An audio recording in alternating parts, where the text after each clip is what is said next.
jambo la kwanza, hakikisha Mungu anasema na wewe. Hakikisha Mungu anasema na wewe, ama kwa lugha nyingine Mungu anaongea na wewe.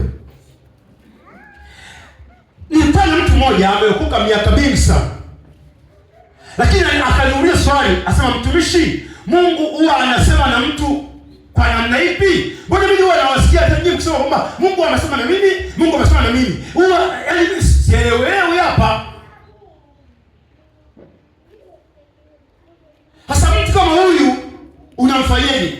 Kwa kwanza unaanza kumfundisha namna ambavyo Mungu anaongea na mtu. Alafu ukishamwambia, alafu unamwambia kanuni ama njia ambazo Mungu anatumia kuongea na mtu. Njia zipi?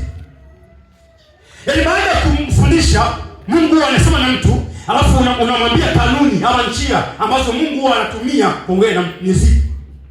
Kwa hiyo nilianza darasa. Namshukuru Mungu akaelewa vizuri sana. Kwa kuna watu wengi hawajajua kwamba Mungu huwa anasema na wao. Mungu huwa anaongea na wao. Nakumbuka mimi kwa mara ya kwanza Mungu anasema na mimi, nilikuwa msikitini. Sasa kuna watu watashangaa, Mungu anasema na wewe msikitini? Mungu anaongea na mtu